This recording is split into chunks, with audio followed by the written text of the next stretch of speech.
It is good to be able to roast him. It's good to be able to roast him. Gil McLaughlin shared all the big nights with us on 360. Gil, thanks for accepting the invitation to be here tonight. Thanks for having us, Jared, Robbo, Philip, very nice to meet you, and it's good to be here with you, Robbo. Thank you, buddy. Appreciate that. And Dr. Philip Hayward, to whom we all owe a lot. Philip, it's great to have you here. Well, thank you very much for inviting me. I feel a bit of a fraud, an Englishman on a football show. Know nothing about football at all, as I've told Robbo many times, but thanks for asking me. And really just here to celebrate, you know, a year of Robbo's survival, rather than focus on the negative, but also representing like a whole team of people. Obviously, Robbo and I have discussed many times, and he referenced in his article that, you know, the heart surgery team, it's a whole group of people. It's like not unlike a football team. So I'm just one of. You're the coaches. I'm one of many people in the team, and it's a team effort from the hospital. But I just wanted to say how pleased everyone was, how it all worked out for you. So I'm here on behalf of the hospital. It's funny, Jared. I said tonight when he came in, it's the first time I've seen his face.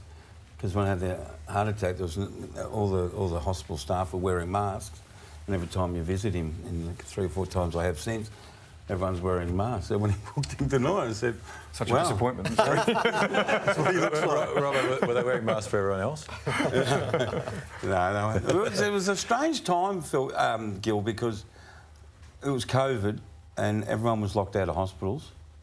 So it was a really spooky time. It was just you and the staff.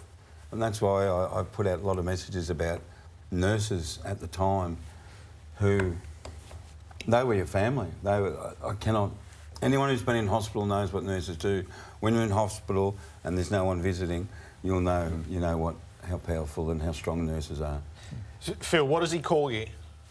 Well, unfortunately, he calls me Fab Phil, which he's had to explain several times. No, we're going to do you the favour here. I think totally it's up to speed. I think it's not warranted anyway. But anyway, so fabulous Phil Cartman, rich figure in the history of our game, Phil. So if you're a Phil, you're a Fab Phil in the language of footy, which most of the time is good and every now and then quite bad. Yeah, can't be headbutting people. But he said, okay. I said to you, Fab Phil, and he said to me, who is Fab Phil? Might be closer to the truth than you think, then. Yeah. Take us back to the first time you saw Robbo and what sort of strife he was in. Without sort of giving away too many sort of confidential stuff, but he was pretty unwell. I mean, he'd had a pretty significant heart attack. He'd, I think, wouldn't mind me saying, it'd been going on for a few days. He'd probably not acted on it as quickly as he should, and you know that one when Robbo asked me last week if I'd come on, you know, he said, "Is it a shout-out message?" I said, "Well, maybe my shout-out message is don't ignore it when it's happening," because it had been going on a few days, and he'd had so his heart was in a terrible state. He had pneumonia as well, and so it was a pretty poor situation to be in, and I felt sorry for him. I felt sorry for myself. And I didn't have the faintest idea who he was, which was probably a saving grace. Who told you who he was? Oh, well, actually, when the doctor that referred him initially said, "Oh, I need you to see this chap, he's going to need a bypass soon," and told me about his heart, and he's got this pneumonia, and I'm sorry to put you on the spot, but, you know, it's not a great situation. But, oh, and by the way, he's Mark Robinson. I kind of racked my brains. I was thinking, is he a colleague? Is he a local GP? You know, Mark Robinson. And then she said, no, he writes in the newspaper about football. And I said, oh, I don't really follow football. And she said, OK, fair enough. And then I had a chat with Robbo, and we mostly talked about the time when he worked in the UK and he used to write about soccer in Leeds, and so he went up a bit in my estimation at that point. But then he mentioned that he wrote in the Herald Sun, and I realised he was a reasonably sort of significant journalist. But I still wasn't too phased. And then the next day, another colleague from another hospital rang me up and said, "Oh, you know, how's Robbo?" And I said, "Oh, how do you know about that?" And this person's very keen on all sports and football in particular, and then said, "Oh, he presents a TV show and this and that." And then I began to be really worried. So I think come match day, I think I was more worried than he was. So don't muck this one up. Don't muck this up. Is it common to be having a heart attack for 2 days?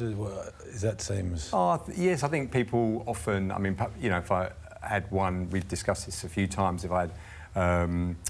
There's one take home for everybody from Robbo's experience. It's that I think lots of people, especially people that aren't that elderly and think they're too young for this, and I think especially people who've been quite fit and are very active normally, and probably men are more guilty than women of this, just sort of put their head a bit in the sand, and you know, it's easy to say, oh, I think it's just COVID, or maybe I've just got unfit, or maybe it's indigestion, or maybe this, and I think a bit of denial goes on for a few days. So.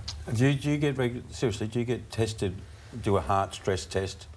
I've had it, but not for a long time, and you know, we're talking about it tonight. There's been people recently, and very recently, who are close to me, and I think it is a reminder that we all need to do it. Anyone over probably, I don't know, 50 for late 40s. Yeah, I certainly feel it's time. But people say we want to do it. What do they do, Phil? If they're sitting at home, they wake up tomorrow. What do they do? Go to their local GP. What's the first step that they can take? I mean, in a way, I'm not really a sort of a specialist in that, because by the time I meet people, they've already got a clear problem. But I think pretty obviously the GP is the first port of call. There's a lot of very good information through the Heart Foundation. I think, but most of all, I think, is not to be dismissive and try and find other more convenient excuses, such as, oh, maybe I'm just unfit, maybe I've, you know, maybe it's indigestion. I think it sounds very sort of trite, but generally people are very good, you know, monitor of their own body, and if something feels different, don't find a convenient excuse, act on it, go to your GP, see if they're concerned, they'll do some tests and refer you on. So, Robbo, you had your 12-month check-up with Phil yesterday. What bond do you feel? What bond do you feel to him? I want to share one photo with you as you think about that. And if you're a little bit squeamish, I'll just give you the warning. This is the man that held your heart in his hands, and that's not a metaphor, that's quite literal. It's funny too. It's my heart beating, and that's Phil's hand. Look at the camera work by the nurse. Bang, zoom in. Awesome. Look at that. And that is confronting for some people. It's not for me. It's funny when he's doing his job, but when you're on the receiving end of him doing his job, I don't want to be dramatic here, but this guy saved my life. Not just him, others. Yeah, a big team of people. Big team of people saved my life. He was the coach at the time. And I look at him and I go, hey, thanks. And that's all you can say, really. Yeah. What are your reflections a year on?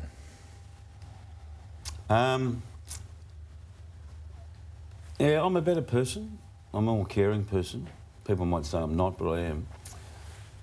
Football, as you know, is a really demanding job. You're judging people a lot. I think I'm trying to be less judgmental, because a lot of things go on in people's lives.